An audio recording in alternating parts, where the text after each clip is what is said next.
আসসালামু আলাইকুম ওরহমতুল্লাহি ওবরাকাতুহু। নাহমাদুহু ওয়া নুসাল্লি আলা রাসূলিহিল কারীম, আম্মা বা'দ। ফাআউযু বিল্লাহি মিনাশ শাইতানির রাজীম। ইন্নাহু মান ইয়াতি রাব্বাহু মুজরিমান ফাইন্না লাহু জাহান্নামা লা ইয়ামুতু ফিহা ওয়া লা ইয়াহইয়া। সমস্ত প্রশংসা, সমস্ত গুণগান সেই মহান রব্বুল আলামিনের জন্যে, যিনি আমাদেরকে সাপ্তাহিক এই তাফসিরের অনুষ্ঠানে উপস্থিত হওয়ার তৌফিক দান করেছেন। সেই মহান রব্বুল আলামিনের দরগাহে জানাই লাখো কোটি সুজুদ ও শুকরিয়া, আলহামদুলিল্লাহ। দুরুদ ও সালাম বর্ষিত হোক মানবতার মুক্তির দূত মুহাম্মদ সাল্লাল্লাহু আলাইহি ওয়াসাল্লামের উপর। সম্মানিত দিনী ভাইরা, আমরা বিগত সপ্তাহে সূরা তাহার 70 নম্বর আয়াত পর্যন্ত তাফসির করেছিলাম। আজকে আমরা 71 নম্বর আয়াত থেকে নিয়ে 97 নম্বর আয়াত পর্যন্ত ইনশাল্লাহ তাফসির করব। তো এখানে মহান রব্বুল আলামিন মূলত দুটি ঘটনার কথা উল্লেখ করেছেন। প্রথমটি হলো যে ফিরাউন যে সকল জাদুকরদেরকে উপস্থিত করেছিল সেই সকল জাদুকরদের ঘটনা। আর দ্বিতীয় যে ঘটনাটা এখানে উল্লেখ করা হবে সেটা হলো বানু ইসরাইল যে গোবৎসের পূজা শুরু করেছিল। মূলত এই দুইটি ঘটনাকে কেন্দ্র করে আজকের আলোচনা। প্রথমত মহান রব্বুল আলামিন জাদুকরদের সম্পর্কে বললেন, ফাউলকিয়া সাহারাতু সুজ্জাদা ওয়া ক্বালু আমান্না বিরব্বি হারুন ওয়া মূসা।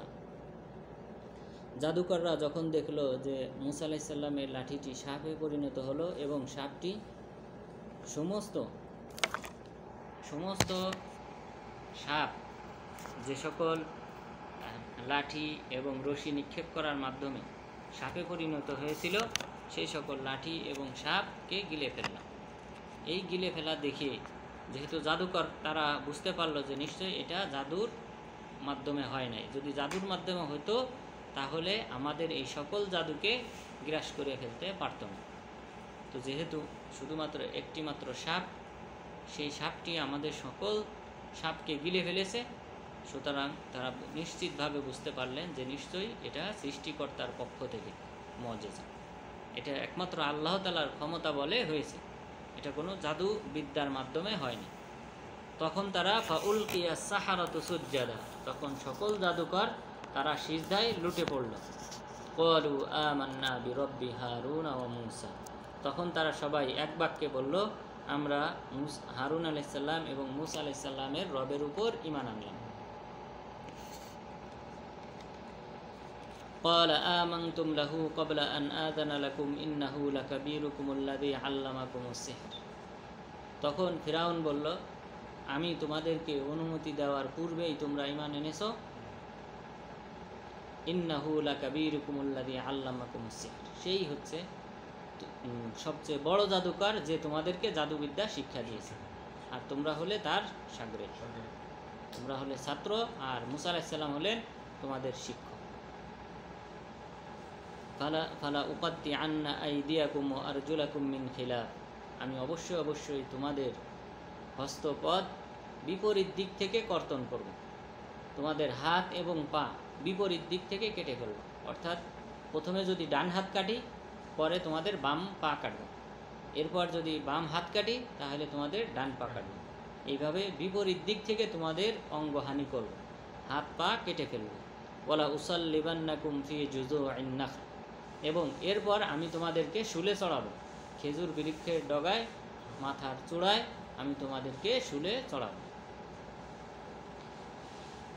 এখানে আব্দুল্লাহ ইবনে আব্বাস রাদিয়াল্লাহু আনহু তিনি বলেছেন যে ফিরাউনি সর্বপ্রথম যে মানুষের বিপরীত দিক থেকে হাত পা কর্তন করেছে, এবং ফিরাউনি প্রথম ব্যক্তি যে এই শুলে চড়ানোর বিধান চালু করেছে। এরপর বললেন, ওয়ালা তা'লামুন্না আইয়ুনা আশাদ্দু আযাবাও ওয়া আবকা, এবং অচিরেই তোমরা জানতে পারবে যে আমাদের মধ্যে কে বেশি কঠোর শাস্তিদাতা এবং কার শাস্তিটা স্থায়ী, এটা তোমরা অচিরেই জানতে পারবে। ফিরাউন বলল জাদুকরদেরকে, অর্থাৎ আশাদ্দু আযাবান, শাস্তির দিক থেকে বেশি কঠোরতম শাস্তি কে বেশি প্রদান করতে পারে এবং ওয়া আবকা এবং স্থায়ী শাস্তিকে প্রদান করতে পারবে সেটা তোমরা অচিরেই জানতে পারবে। অর্থাৎ আমি তোমাদেরকে স্থায়ী মানে একসাথে তোমাদের হত্যা করে ফেলবো না, বরং ধীরে ধীরে তোমাদেরকে কঠোর শাস্তি দিয়ে অঙ্গহানির মাধ্যমে হত্যা করব। ক্বালু লান নু'থিরাকা আলা মা জাআনা মিনাল বায়্যিনাতি ওয়াল্লাযী ফাতারানা। এটা হলো ঈমানি ভূমিকা। জাদুকররা তখন বলল, লান নু'থিরাকা আলা মা জাআনা, আমাদের কাছে যে স্পষ্ট প্রমাণ এসে গেছে যে আল্লাহ তাআলা আছেন, একজন আমাদের সৃষ্টিকর্তা রব আছেন, মুসা আলাইহিস সালাম হারুন আলাইহিস সালামের একজন রব আছেন, এই স্পষ্ট যে প্রমাণ আমাদের কাছে এসে গেছে, এবং যে ওয়াল্লাযী ফাতারানা, এবং আমাদের যে একজন সৃষ্টিকর্তা আছে, সেই সৃষ্টিকর্তা আর এই স্পষ্ট প্রমাণের উপর আমরা তোমাকে প্রাধান্য দেব না। অর্থাৎ আমাদের রব আল্লাহ তাআলাকে, সৃষ্টিকর্তাকে আমরা প্রাধান্য দেব, এবং আমাদের কাছে যে স্পষ্ট দলিল প্রমাণ এসে গেছে যে আল্লাহ তাআলা আছেন, তার ক্ষমতা বলেই এই মুজিজাটা প্রকাশ পেয়েছে, আমরা এর উপর তোমাকে প্রাধান্য দিতে পারি না। অর্থাৎ আমাদের কাছে স্পষ্ট একজন সৃষ্টিকর্তা আছেন যিনি ইবাদত পাওয়ার যোগ্য।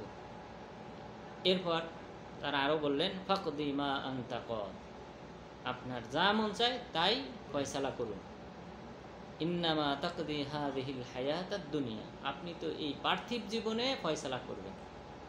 পার্থিব জীবন ক্ষণস্থায়ী, আপনার শুধু ক্ষমতা আছে এই পার্থিব জীবনে বিচার করার, কিন্তু পরকালীন জীবনে বিচার করার অধিকার আপনার নেই। ইন্না আমান্না বিরাব্বিনা লিয়াগফিরা লানা খাতায়ানা ওয়া মা আকরাহতানা আলাইহি মিনাস সিহর,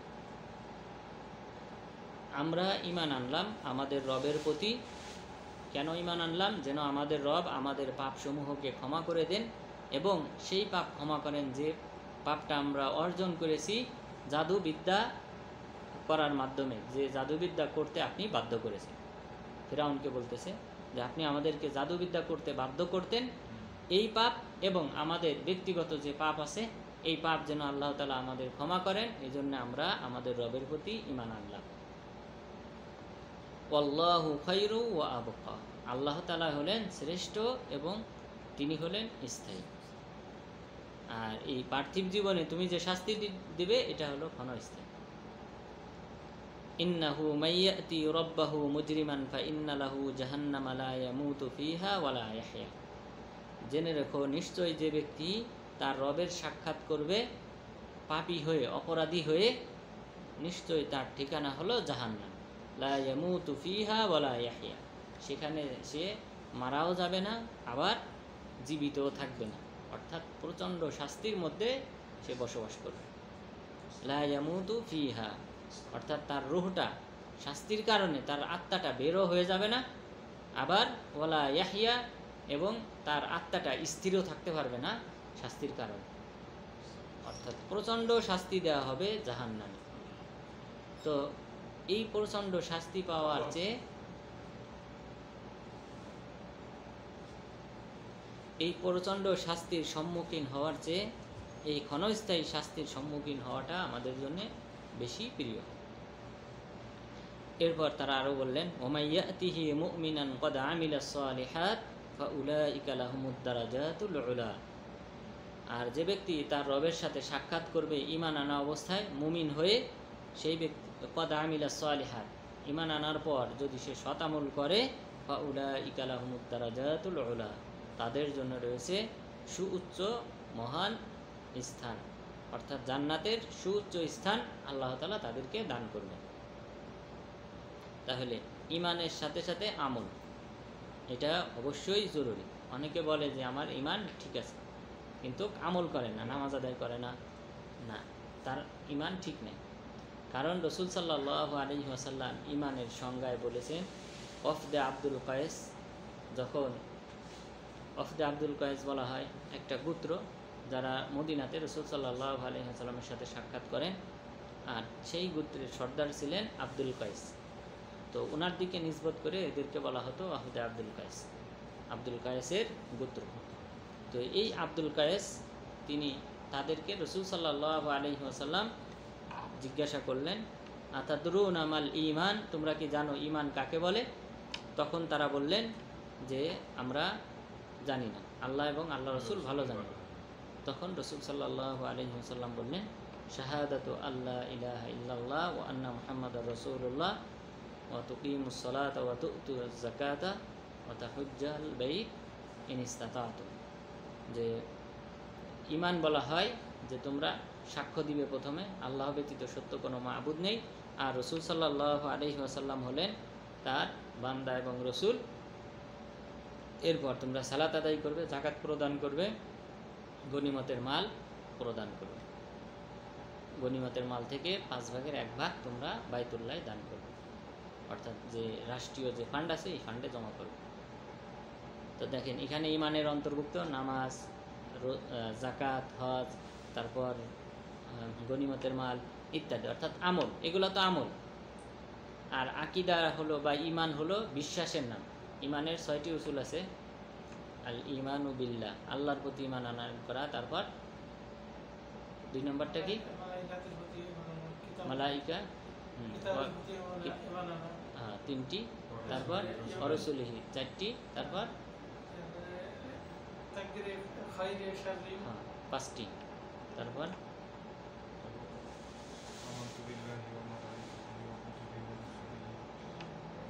ওয়াল ইয়াউমিল আখির, পরকালের। তাহলে এই 6টি হলো ঈমানের রুকন। ঈমানে অর্থাৎ এইগুলা অস্তিত্ব আছে, এটা বিশ্বাস করতে হবে। আল্লাহ তাআলা বিভিন্ন যুগে যুগে নবী রাসূল পাঠিয়েছেন, তাদের সাথে কিতাব পাঠিয়েছেন, পরকাল আছে যেখানে বিচার আচার হবে, তারপর তাকদীর আল্লাহ তাআলা নির্ধারণ করে রেখেছেন ইত্যাদির প্রতি বিশ্বাস। তার মানে সবগুলাই হলো বিশ্বাস, আমলের কিছু নাই কিন্তু এখানে। কিন্তু এই হাদিস থেকে বোঝা যায় যে আমলটাও ঈমানের অন্তর্ভুক্ত। তো সুতরাং ঈমান এবং আমল, এবং এই আয়াতেও সেটাই বোঝা যায় যে ওয়ামাইয়াতিহি মুমিনান কদ আমিলা সলিহাত, যে ব্যক্তি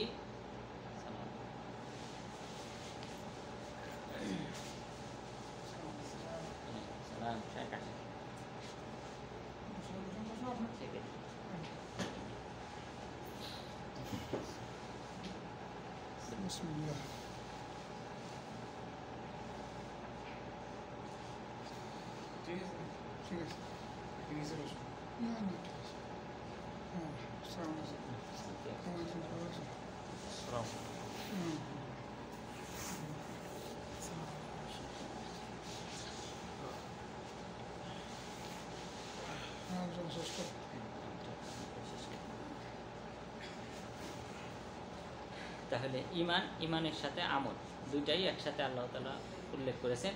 আর এটাই হলো সালাফিদের আকীদা। ইমাম আবু হানিফা রাহিমাহুল্লাহ ঈমানের সংজ্ঞায় ওনার আকীদাগত সব মাসালায় ঠিক আছে, শুধুমাত্র ঈমানের সংজ্ঞায় উনি ভুল করেছেন। উনি মুরজিয়াদের যে আকীদা, অর্থাৎ ঈমান হলো আত-তাসদীক, শুধুমাত্র মনের বিশ্বাস, অর্থাৎ এই যে 6টা উসুল আছে এটা, অর্থাৎ আমলটা ঈমানের অন্তর্ভুক্ত না। এই পয়েন্টে উনি শুধুমাত্র ভুল করেছেন। বাকি আকীদা ওনার সালাফিদের আকীদা। তো এটা হলো জাহমিয়াদের আকীদা, ঈমানটা আমলের অন্তর্ভুক্ত হবে না। এরপর মহান রব্বুল আলামিন বললেন, জান্নাতু আদনিন তাজরি মিন তাহতিহাল আনহারু খালিদিনা ফিহা ওয়া যালিকা জাযাউ মান তাযাক্কা। এখানে আগে বললেন যে ফাউলাইকা লাহুমুদ দারাজাতুল উলা, তাদেরকে আল্লাহ তাআলা সুউচ্চ স্থান দান করবে, আর সেটাই হলো জান্নাত আদন। আদন নামক জান্নাতটা আল্লাহ তাআলা তাদেরকে দান করবেন, যার তলদেশ দিয়ে প্রবাহমান থাকবে নদী নালা, এবং তারা কথায় চিরস্থায়ী থাকবে। ওয়াযালিকা জাযাউ মান তাযাক্কা, এটাই হলো যারা পবিত্রতা অর্জন করে মিনাদ দুনুব, পাপ থেকে। যেমন আব্দুল্লাহ ইবনে আব্বাস রাদিয়াল্লাহু আনহু বলেছেন, পাপ থেকে যে ব্যক্তি পবিত্রতা অর্জন করে তাদের জন্যই হলো এই জান্নাত আদনটা। তো এখানে জান্নাত, আসলে জান্নাতের স্তর, এটা হলো যে নাম আছে 8টি, এটা হলো জান্নাতের স্তর। অর্থাৎ এক এক জান্নাতের নিয়ামত রাজি ঈমান এবং আমলের উপর ভিত্তি করে কম বেশি থাকে। তো সেই দৃষ্টিকোণ থেকে জান্নাতের 8টি স্তর রয়েছে। আর গেট, জান্নাতের যে দরজা, এই দরজা অনেক, কারণ হাদিসে যেমনটা উল্লেখ হয়েছে রোজাদারদের জন্য একটা গেট থাকবে, তারপর নামাজ আদায়কারীদের অন্যান্য আমলের ক্ষেত্রেও রাসূল সাল্লাল্লাহু আলাইহি ওয়াসাল্লাম উল্লেখ করেছেন। তো জান্নাত আদন, তাহলে জান্নাতের যে 8টি স্তর, 8টি স্তর কী কী? আদন একটা, তারপর জান্নাতুল মাওয়া, জান্নাতুল খুলদ বা দারুল খুলদ, তারপর দারুস সালাম, ফিরদাউস, তারপর দারুল করার, দারুল মুকামা, অথবা আরেকটা হলো জান্নাতুল নাঈম। তো আরেকটা আলেমগণ বলেন দারুল হাইওয়ান। তো এভাবে হিসাব করলেও অনেকগুলো হয় কোরআনের আয়াতে। তো 8টি দারুল হাইওয়ান আয়াতে উল্লেখ হয়েছে।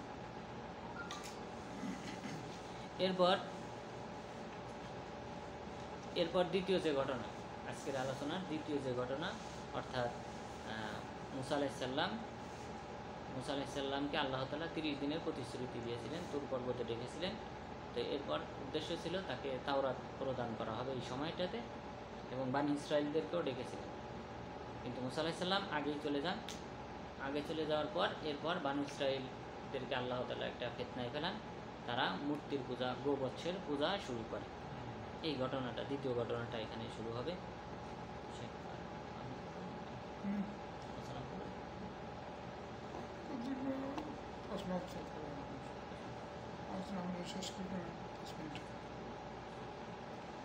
এখানে মহান রব্বুল আলামিন বললেন, ওয়ালাকাদ আওহাইনা ইলা মূসা আন আসরি বিইবাদি ফাদরিব লাহুম তারিকান ফিল বাহরি ইয়াবাসান লা তাখাফু দারাকা ওয়া লা তাখশা। আমি মূসা আলাইহিস সালামের কাছে ওহী করলাম যে তুমি আমার বান্দাদেরকে নিয়ে রাতের বেলায় বেরিয়ে যাবে। ফাদরিব লাহুম তারিকান ফিল বাহর, তুমি সমুদ্রে তাদের জন্য শুষ্ক রাস্তা তৈরি করবে, তবে তুমি লা তাখাফু দারাকা, ফিরাউন বা তার সৈন্যবাহিনী তোমাকে যে পেয়ে বসবে সেই ভয় করবে না, তারা কখনোই তোমাকে ধরতে পারবে না। ওয়ালা তাখশা বলতে তাখশা গরকা, অর্থাৎ সমুদ্রে ডুবে যাওয়ারও ভয় করবে না। তাহলে প্রথমটা হলো ফিরাউনের সৈন্যবাহিনী তোমাকে ধরতে পারবে না, এবং দ্বিতীয় সমুদ্রে ডুবে যাওয়ারও ভয় করবে না। ফাআতবাআহুম ফিরআউনু বিজুনুদিহি ফাগাশিয়াহুম মিনাল ইয়াম্মি মা গাশিয়াহুম। তখন ফিরাউন তার সৈন্যবাহিনী নিয়ে তাকে অনুসরণ করলো। ফাগাশিয়াহুম মিনাল ইয়াম্মি মা গাশিয়াহুম, তখন তাদেরকে সমুদ্রের ঢেউ তাদেরকে গ্রাস করে নেয়। মা গাশিয়াহুম, গ্রাস করে নেওয়ার মতোই তাদেরকে গ্রাস করে নেয়। তাহলে এখানে ইয়াম কিন্তু সমুদ্রের অর্থে আসে, ঠিক আছে? তো এখানে বোঝা যায় যে ফিরাউনের যে সমাধিটা হয়েছিল এটা হয়েছিল সমুদ্রে, নদীতে না। ওয়া আদাল্লা ফিরআউনু কওমাহু ওয়া মা হাদা, আর ফিরাউন তার কওমকে পথভ্রষ্ট করে রেখেছিল, ওয়া মা হাদা, এবং সে হিদায়াত প্রদান করে নাই, অর্থাৎ তাদেরকে হিদায়াতের পথ দেখায় নাই, বরং তাদেরকে পথভ্রষ্ট করেছে। ইয়া বানি ইসরাঈল قد أنجيناكم من عدوكم وواعدناكم جانب الطور الأيمن ونزلنا عليكم المن والسلوى। হে বানি ইসরাঈল, قد أنجيناكم من عدوكم, আমি তোমাদেরকে মুক্তি দান করেছি তোমাদের শত্রু ফিরাউন থেকে। ওয়া'আদনাকুম, এবং তোমাদেরকে আমি প্রতিশ্রুতি দিয়েছিলাম তুর পর্বতের ডান পাশে বা দক্ষিণ পাশে। ওয়ানাজ্জালনা আলাইকুমুল মান্না ওয়াসসালওয়া, আর আমি তোমাদের উপর মান্না ওয়াসসালওয়া এই নিয়ামতটা অবতীর্ণ করেছিলাম। মান্না বলা হয়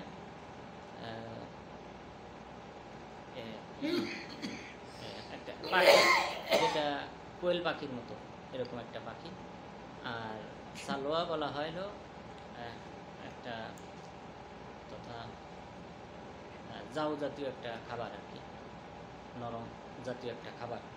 তো এই দুইটা খাবার আল্লাহ তাআলা তাদেরকে দান করেছিলেন। কুলু মিন তাইয়্যিবাতি মা রাযাকনাকুম লা তাতগাউ ফীহি ফায়াহিল্লা আলাইকুম গাযাবি ওয়া মান ইয়াহলিল আলাইহি গাযাবি ফাকাদ হাওয়া। তোমরা খাও, আমি যে তোমাদেরকে পবিত্র রিজিক দান করেছি, হালাল রিজিক দান করেছি, আর সীমা লঙ্ঘন করো না, তাহলে তোমাদেরকে আমার ক্রোধ পেয়ে বসবে। ওয়া মান ইয়াহলিল আলাইহি গাযাবি ফাকাদ হাওয়া, আর যার উপর আমার ক্রোধ পেয়ে বসবে সে ধ্বংস হবে। ওয়া ইন্নী লাগাফফারুল লিমান তাবা ওয়া আমানা ওয়া আমিলা সালিহান সুম্মা হাতাদা, আর নিশ্চয়ই আমি হলাম ক্ষমাকারী, যে ব্যক্তি তওবা করবে, ঈমান আনবে, আমল করবে, সুম্মা ইহতাদা এবং হিদায়াতের পথ অনুসরণ করবে।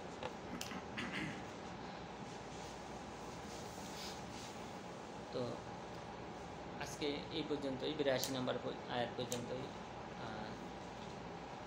ক্ষান্ত দিতে চাই, যেহেতু আমাদের সম্মানিত শায়েখ আসছেন, তিনি আলোচনা করবেন। তো আজকে তাফসীর থেকে আমরা যে বিষয়টা জানতে পারলাম যে জাদুকররা তারা সবাই ঈমান এনেছিল। ঈমান আনার পর ফিরআউনী সর্বপ্রথম মানুষদেরকে বিপরীত দিক থেকে হাত পা কর্তন করার বিধান চালু করে এবং সেই প্রথম মানুষদেরকে শুলে চড়ানোর বিধান চালু করে। আর জাদুকররা তারা সবাই, আব্দুল্লাহ ইবনে আব্বাস রাদিয়াল্লাহু আনহু বলেছেন, তারা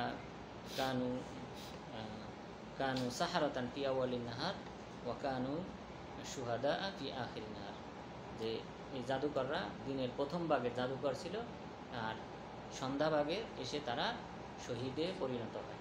অর্থাৎ ফিরআউন তাদের সবাইকে হত্যা করেছিল বিপরীত দিক থেকে হাত পা কর্তন করে, এভাবে শাস্তি দিয়ে। তো তাদেরকে আব্দুল্লাহ ইবনে আব্বাস রাদিয়াল্লাহু আনহু শহীদ হিসেবে উল্লেখ করেছেন। এরপর 8টি জান্নাত, অর্থাৎ জান্নাতের স্তর, জাহান্নামেরও এরকম স্তর আছে। জাহান্নামীদেরও সবার শাস্তি একরকম না, তাদেরও শাস্তির মধ্যে ব্যবধান আছে।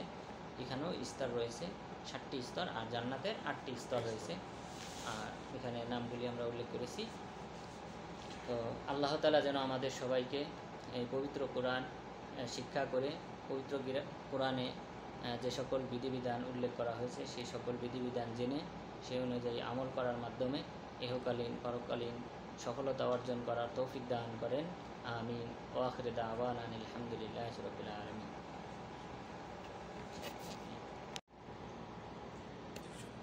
السلام عليكم ورحمة الله وبركاته. بسم الله الرحمن الرحيم. الحمد لله رب العالمين والصلاة والسلام على أشرف الأنبياء والمرسلين نبينا محمد وعلى آله وأصحابه أجمعين. أما بعد، فأعوذ بالله من الشيطان الرجيم. ولله على الناس حج البيت من استطاع إليه سبيلا. إن شاء الله تعالى الجنة. السلام جناب محمد رسول الله صلى الله عليه وسلم الرفر. اللهم صل على محمد وعلى آل محمد كما صليت على إبراهيم وعلى آل إبراهيم إنك حميد مجيد، وبارك على محمد وعلى آل محمد كما باركت على إبراهيم وعلى آل إبراهيم إنك حميد مجيد.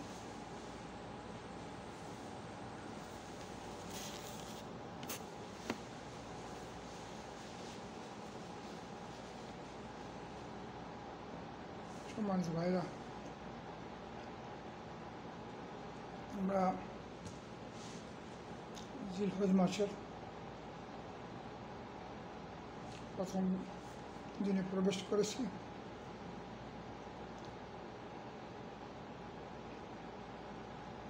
আজকে বৃহস্পতিবার 1 তারিখ। তো আগামী বৃহস্পতিবার 8 তারিখ হবে ইয়ামুত তারউইয়া,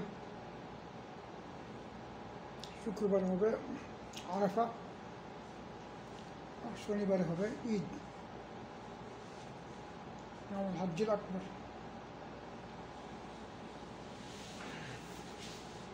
যেহেতু আমরা এই পবিত্র মাসে প্রবেশ করেছি, তো আজকে আমরা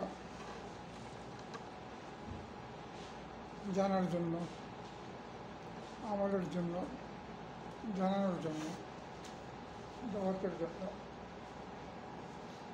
এই বিষয়ে কিছু গুরুত্বপূর্ণ কথা বলব। 1 নম্বর, হজ কাকে বলে, হজটা কী জিনিস। 2 নম্বর, হজের হুকুম কী। 3 নম্বর, হজ কীভাবে আদায় করতে হবে। 4 নম্বর, হজের পরিণতি ফজিলত কি?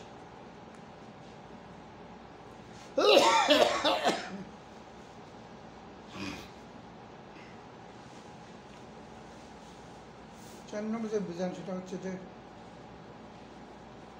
এই প্রথম 10 দিনের মর্যাদা হাদিসে বর্ণনা করা আছে, সেটা আমরা জানব। কটা বিষয় বললাম? আচ্ছা, কী জিনিস? হজের হুকুম কী? হজ কীভাবে আদায় করতে হবে? 3 নম্বর, হজ আদায় করলে কী ফজিলত হবে? 5 নম্বর হচ্ছে জিলহজ মাসের প্রথম 10 দিনের ফজিলত। 5টা বিষয়। কটা বিষয়?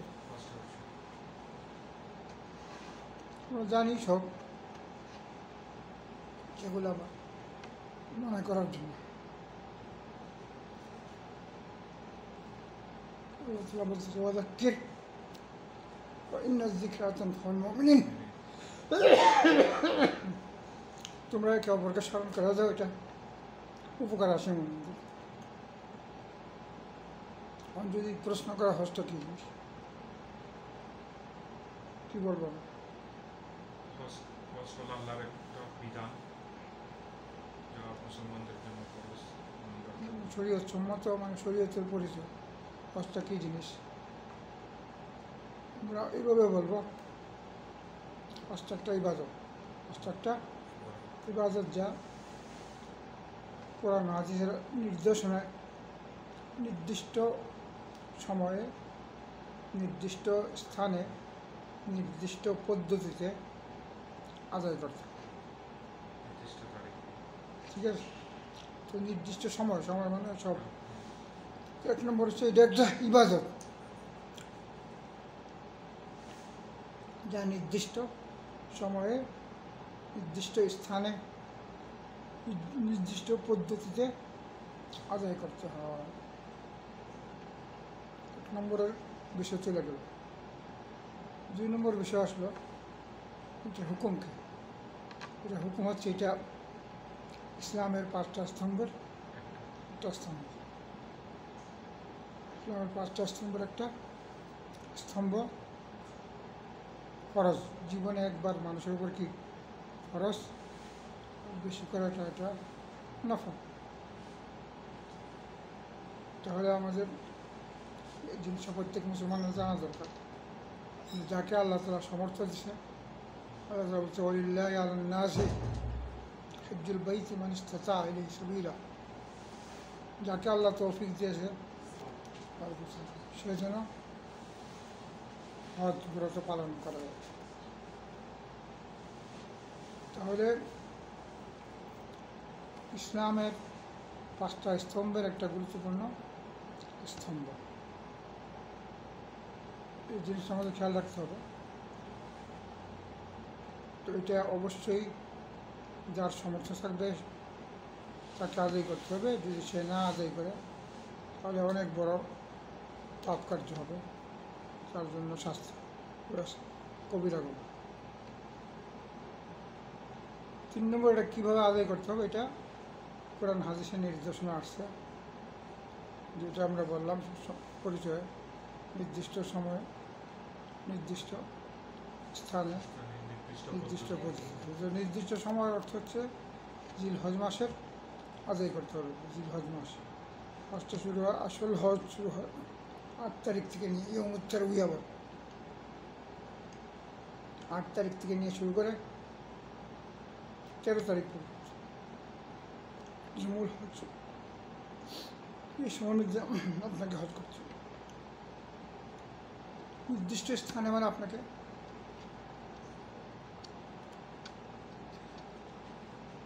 মিকাত অতিক্রম করতে হবে। যে মিকাতগুলো নির্ধারণ করা হয়েছে, এটা মক্কাতে আপনাকে মাথাফে আসতে হবে, তওয়াফ করতে হবে, সাই করতে হবে, আরাফাতের প্রান্তে যেতে হবে, মুজদালিফার আপনাকে যেতে হবে, তারপর আপনাকে জামারাতে যেতে হবে, আপনাকে মিনাতে থাকতে হবে। এই সমস্ত কার্যগুলো যেই নিয়মে কোরআন হাদিসের নির্দেশনা আসছে সেগুলো আপনাকে কী করতে হবে, পালন করতে হবে। হজের মধ্যে রয়েছে 4টা রুকুন।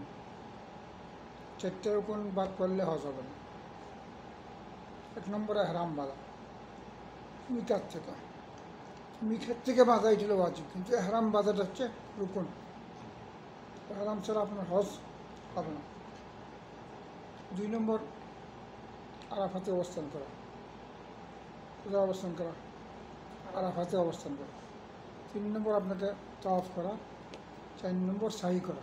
4 নম্বর, এই 4টে হলো রুকুন। 4টে হচ্ছে কি রুকুন। হজের মধ্যে 8টা ওয়াজিব আছে। এই ওয়াজিবগুলো আপনাকে আদায় করতে হবে। ওয়াজিবগুলো হচ্ছে এহরাম বাঁধতে হবে মিকাত থেকে, এটা 1। 2 নম্বর আরাফাতে জোহর থেকে নিয়ে সূর্য ডোবা পর্যন্ত অবস্থান করতে হবে। 3 নম্বরে মুজদালিফায় আপনাকে রাত্রি যাপন করতে হবে। 4 নম্বরে আপনাকে জামারাতের পাথরগুলো মারতে হবে। 5 নম্বর আপনাকে চুল কাটতে হবে। 6 নম্বরে কোরবানি দিতে হবে। 7 নম্বর হচ্ছে আপনাকে মিনাতে রাত্রে অবস্থান করতে হবে এবং বিজয় চাওয়া। এই কাজগুলো হলো ওয়াজিব। এই কাজগুলো বাদ করলে দম দিতে হবে। কী করতে হবে? দম। এই কাজগুলো আপনাকে সঠিকভাবে রাসূলুল্লাহ সাল্লাল্লাহু আলাইহি ওয়াসাল্লাম বলছে, খুযু আন্নী মানাসিকাকুম, যেভাবে আমাকে হজ করতে, আমার থেকে হজের নিয়মগুলো তোমরা শিখে না। এই জিনিসগুলো আমাদের অবশ্যই কী করতে হবে? শিখতে হবে। আমরা যারা হজ করছি আলহামদুলিল্লাহ, অন্যকে আমরা শিখিয়ে দেবো, জানাই দেব। হজের ফজিলত হচ্ছে, রাসূল বলছেন, যে ব্যক্তি হজ করছে, হজের মধ্যে কোনো সে অশ্লীল বা পাপ কাজ করে না, তার জন্য জান্নাত ছাড়া কোনো প্রতিদান নাই। তার জন্য জান্নাত ছাড়া কোনো প্রতিদান নাই। এখন আমরা সর্বশেষে হজের লক্ষ্য উদ্দেশ্য আমরা অনেকে জানি না। কেন আমরা হজ করব? কেন আমরা হজ করব? 1 নম্বর, হজ করব আল্লাহর আদেশকৃত ফরজ ইবাদত পালন করার জন্য। আল্লাহর আদেশকৃত ফরজ ইবাদত পালন করার জন্য 1 নম্বর। 2 নম্বর, আমরা হজ করব সারা জীবনের গুনাহ মাফ করানোর জন্য।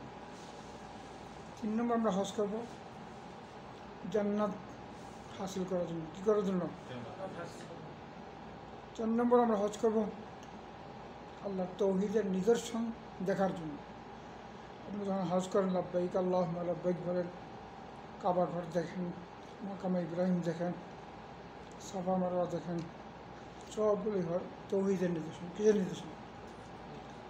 কটা হইল? 1 নম্বর, আমরা হজ করবো আল্লাহর ফরজকৃত ইবাদত পালন করার জন্য। 3 নম্বর, সারা জীবনের গুনাহ মাফ করার জন্য। 3 নম্বর, জান্নাত অর্জন করার জন্য। 4 নম্বরে তৌহিদের নিদর্শন দেখার জন্য। 5 নম্বর হচ্ছে রাসূল সাল্লাল্লাহু আলাইহি ওয়াসাল্লাম সুন্নতের শিক্ষা নেওয়ার জন্য।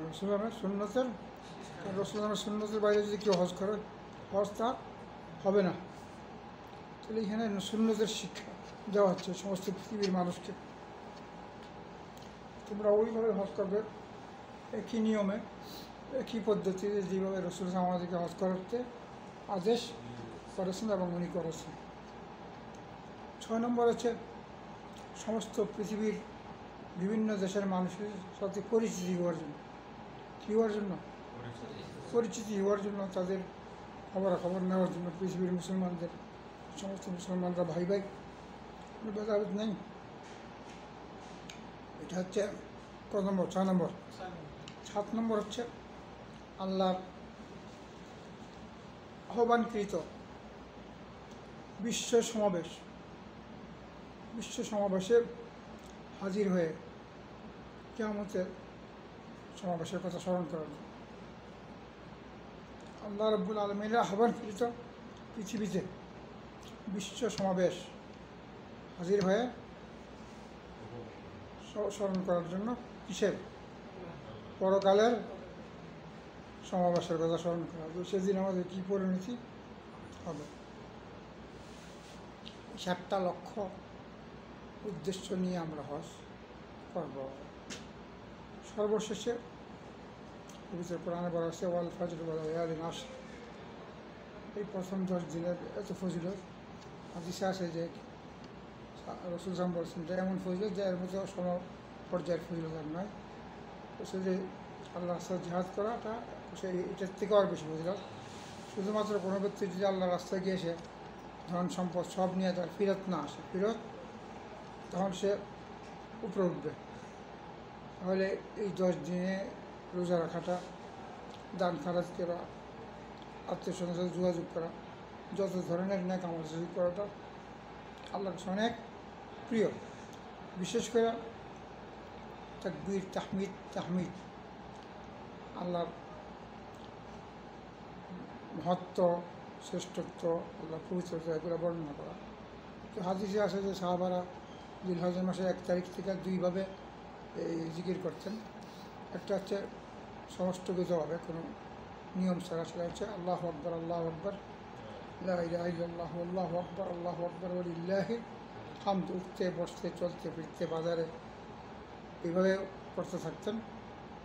আর যখন নাকি আরাফাতের সূর্য উঠত, তখন সেদিন থেকে নিয়ে 13 তারিখের সূর্য ডুবার আগ পর্যন্ত জন্য নির্দিষ্ট নিয়মে করতেন। সেটা হচ্ছে নামাজের পরে, ফরজ নামাজের পরে এই জিকিরটা করতেন, আল্লাহু আকবার, আল্লাহু আকবার, লা ইলাহা ইল্লাল্লাহ, আল্লাহু আকবার, আল্লাহু আকবার ওয়া লিল্লাহিল হামদ।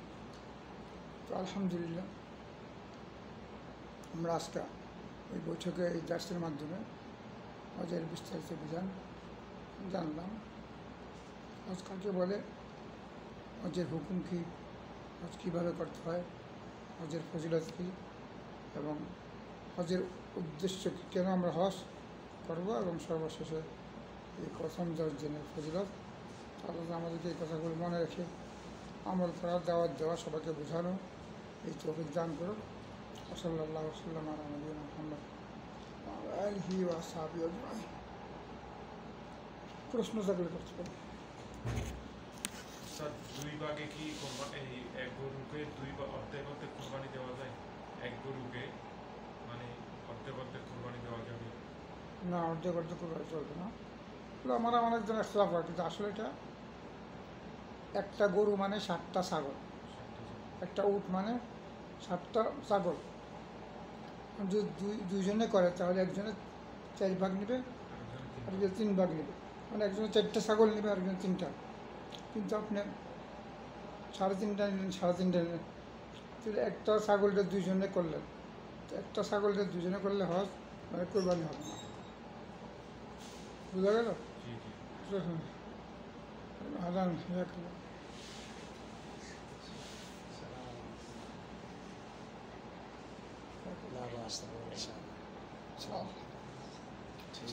टेस्ट कर रहा हूँ, कर सकते हैं।